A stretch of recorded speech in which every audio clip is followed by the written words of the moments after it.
to me. And as the student was leaving, he smiled at me and he told, Rajdeep, it's very good to cover the portions in class, but it's even better to uncover the portions.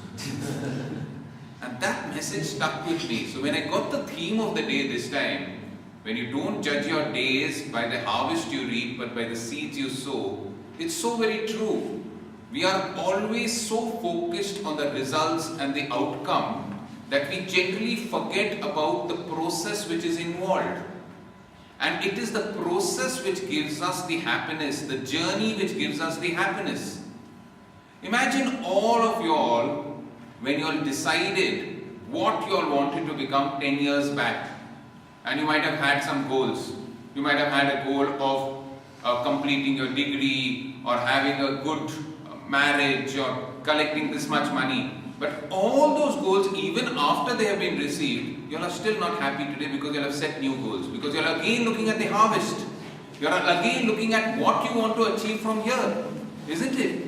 It happens so many times. When you are in college, you say, oh, I'll be happy someday when I get a good girlfriend or a boyfriend, right? Then once you get the girlfriend, you say, I'll be happy someday when I marry her or him.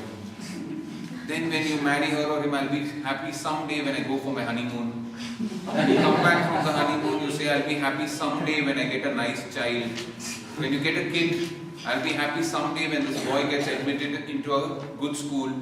When he gets admitted into a good school, you'll say, I'll be happy someday when he becomes something in life and he stands on his own feet.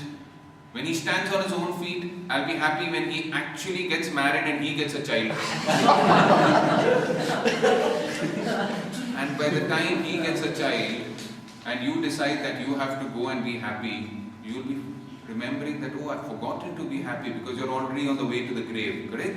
So it always happens that you keep judging yourself by what you want to achieve. And in fact, the happiest moments of life are when you stop judging what you have to achieve. Remember those blissful moments when you see the beautiful sunrise, or when you look at a valley and you see a beautiful tree or a rainbow. You know why are you happy at that particular point of time? Because you've forgotten to judge and expect something. You don't say, okay, I'll be happy if the rainbow shifts 2 meters to the left, correct? You don't say, I'll be happy if the sun becomes a little more orangish when it's rising. Because you have gone out of that mode of judging and making something, if I'm going to be happy because that's going to happen, that's where the problem lies, isn't it? And we are always in this happiness of habit of getting things done. I'll just end with this small thing which I remembered. I had this history teacher who was conversing with another history teacher. And he looked at him and he said, do you know, sir, today I finished Gandhi in class. The fellow told, oh my God, you finished Gandhi in class, so nice. But why did you finish Gandhi today?